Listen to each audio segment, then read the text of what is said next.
அமெரிக்காவின் முன்னாள் ஜனாதிபதி ஜோ பைடனுக்கு புரோஸ்டேட் புற்றுநோய் கண்டறியப்பட்டது. அமெரிக்க முன்னாள் அதிபர் ஜோ பைடனுக்கு புரோஸ்டேட் புற்றுநோய் இருப்பது கண்டறியப்பட்டிருக்கிறதாக அவரது அலுவலகம் சமீபத்தில் அறிவித்திருக்கின்றது. கடந்த ஜனவரி மாதம் வெள்ளை மாளிகையில் தனது பதவிக்காலத்தை முடித்த திரு பைடன் தற்போது தனது மருத்துவ குழுவுடன் கலந்தாலோசித்து பொருத்தமான சிகிச்சை முறைகளை ஆராய்ந்து வருகின்றார் என்று அந்த அறிக்கையில் தெரிவிக்கப்பட்டுள்ளது. அதன் அறிக்கையின்படி பைடன் சமீபத்தில் அதிகரித்த சிறுநீர் அறிகுறிகளால் மருத்துவ பரிசோதனைக்கு உட்படுத்தப்பட்டார். இதன் விளைவாக புரோஸ்டேட் முடிச்சு கண்டறியப்பட்டது. வெள்ளிக்கிழமையன்று புரோஸ்டேட் புற்றுநோய் இருப்பது உறுதி செய்யப்பட்டது. இந்த புற்றுநோய் கிளீசன் ஸ்கோர் 9 என குறிப்பிடப்பட்டிருக்கின்றது. இந்த நோயின் தீவிரமான வடிவத்தை குறிக்கின்றது. மேலும் இது எலும்பிற்கு பரவியிருக்கின்றது. காசாவில் இஸ்ரேலின் தொடர் வான்வழி தாக்குதலில் ஒரே நாளில் 146 பாலஸ்தீனியர்கள் பலியாகியிருக்கின்றனர். மேலும் 250 இஸ்ரேலியர்களை பணைய கைதிகளாகவும் பிடித்துச் சென்றனர். காசாவில் இஸ்ரேல் நடத்திய தொடர்ச்சியான வான்வழி தாக்குதல்கள் பெரும் உயிரிழப்புகளை ஏற்படுத்தி இருக்கின்றன. கடந்த 24 மணி நேரத்தில் மட்டும் 146 பாலஸ்தீனியர்கள் உயிரிழந்ததாகவும் 450க்கும் அதிகமானோர் காயமடைந்ததாகவும் தகவல்கள் தெரிவித்திருக்கின்றன. இந்த செய்தியானது அப்பகுதியில் நிலவும் பதற்றமான சூழ்நிலையை மேலும் தீவிரப்படுத்தியிருக்கின்றது. தற்போதைய நிலவரப்படி இஸ்ரேல் கடந்த வியாழக்கிழமை முதல் காசா மீது தனது வான்வழி தாக்குதல்களை தீவிரப்படுத்தி இருக்கின்றது. இதன் விளைவாகவே ஒரே நாளில் 100கணக்கானோர் உயிரிழந்திருக்கின்றார்கள். கடந்த மார்ச் மாதம் இஸ்ரேலுக்கும் ஹமாஸுக்கும் இடையே ஏற்பட்ட போர் நிறுத்த ஒப்பந்தம் முடிவுக்கு வந்த பின்னர் காசா மீது நடத்தப்பட்ட மிக கடுமையான தாக்குதல்களில் இதுவும் ஒன்று என்று கருதப்படுகின்றது. இந்த அதிகரித்த வன்முறை அப்பகுதி மக்களிடையே பெரும் அச்சத்தையும் கவலையையும் ஏற்படுத்தி இருக்கின்றது. குறிப்பாக அமெரிக்க ஜனாதிபதி டொனால்ட் ட்ரம்ப் அவர்களின் மத்திய கிழக்கு நாடுகளுக்கான பயணம் எந்தவிதமான புதிய போர் நிறுத்த உடன்பாட்டையும் எட்ட முடியாமல் கடந்த வெள்ளிக்கிழமை நிறைவடைந்த நிலையில் இந்த தாக்குதல் நடத்தப்பட்டிருக்கின்றது கவனிக்கத்தக்கது. பிரான்சில் விவசாயி ஒருவரின் நிலத்தில் 150 டன் தங்கம் கண்டுபிடிக்கப்பட்டிருக்கின்றது.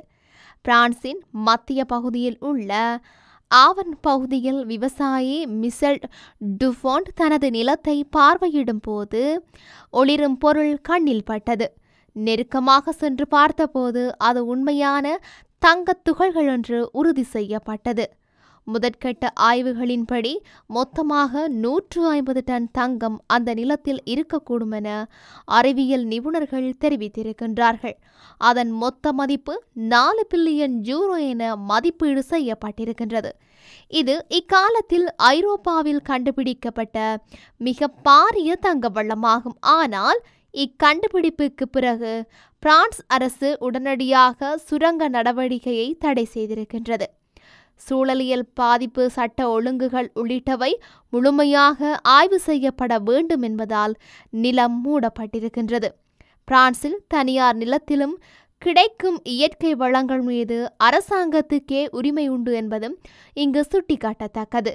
உள்ளூர் மக்களின் மனநிலை வெவ்வேறாக உள்ளது. சிலர் இதை புதிய வேலைவாய்ப்புகளுக்கும் பொருளாதார வளர்ச்சிக்கும் வாய்ப்பாக பார்க்கின்றார்கள். சிலர் சுற்றுச்சூழல் அழிவை பற்றி கவலைப்படுகின்றார்கள். வனங்கள், உயிரியல் வளங்கள் ஆகியவற்றில் பாதிப்பை ஏற்படுத்தும் சுரங்க நடவடிக்கைகள் குறித்து பல சுற்றுச்சூழல் அமைப்புகள் எச்சரிக்கை விடுத்திருக்கின்றன.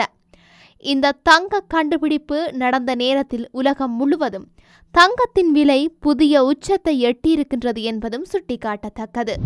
லண்டனில் முள்ளிவாய்க்கால் நினைவேந்தல் நிகழ்வு முன்னெடுக்கப்பட்டிருக்கின்றது. தமிழர் ஒருங்கிணைப்பு குழு மற்றும் தமிழ் இளையோர் அமைப்பினரால் இந்த நிகழ்வுகள் முன்னெடுக்கப்பட்டிருந்தது. பிரித்தானிய நாடாளுமன்ற சதுக்கத்தில் ஆயிரக்கணக்கான புலம்பெயர் தமிழர்கள் மத்தியில் நினைவேந்தல் நிகழ்வுகள் இடம்பெற்றிருக்கின்றது. கொட்டொலிகளுடன் ஆரம்பமான நீதிக்கான போராட்டம் பேரணியாக வெளிவிவகார அமைச்சகம் மற்றும் பிரதமர் இல்லம் வரை முன்னெடுக்கப்பட்டிருந்தது. இந்த நிகழ்வில் பிரித்தானிய தேசிய கொடியை டொமிவில்லா ராஜநாயகம் ஏற்றி வைத்திருக்கின்றார்.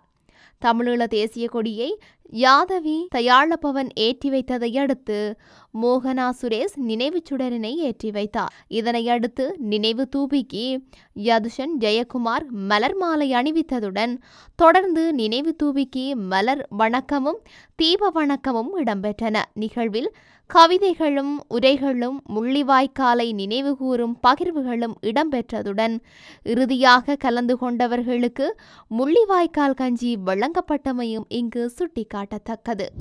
கோவையில் மே 18 தமிழின பேரெழுச்சி பொதுக்கூட்ட நிகழ்வொன்று இடம்பெற்றது. குறித்த இந்த நிகழ்வு நாம் தமிழர் கட்சியின் தலைமை ஒருங்கிணைப்பாளர் சீமான் தலைமையில் முன்னெடுக்கப்பட்டது. முள்ளிவாய்க்கால் இனப்படுகொலையை முன்னிட்டு குறித்த கூட்டம் இடம்பெற்றிருக்கின்றது. குறித்த நிகழ்வில் கலந்து கொண்டு கருத்து தெரிவித்த சீமான், வரலாற்றில் புறக்கணிக்கப்பட்டு சொந்த மண்ணிலேயே அடிமையாக நாம் வாழ்ந்து கொண்டிருக்கின்றோம்.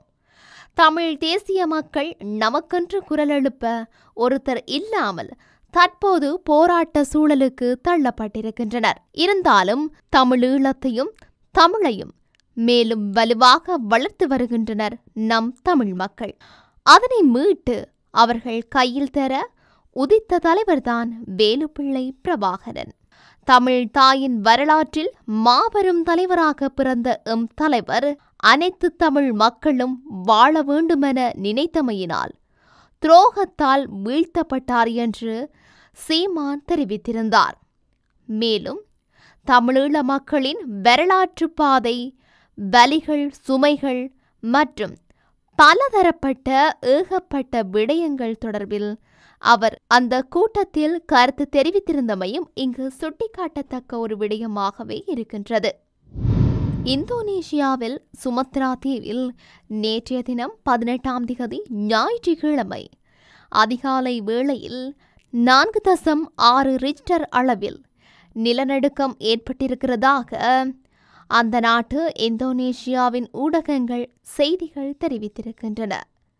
அந்த நாட்டு நேரப்படி அதிகாலை 2:50 மணியளவில் இந்த நிலநடுக்கம் ஏற்பட்டிருக்கிறதாகவும் வடக்கு சுமத்ராவில் 58 கிலோமீட்டர் ஆழத்தில் ஏற்பட்ட இந்த நிலநடுக்கம் ரிக்டர் அளவில் 4.6 பதிவாகியுள்ளதாகவும் தெரிவிக்கப்பட்டிருக்கின்றது.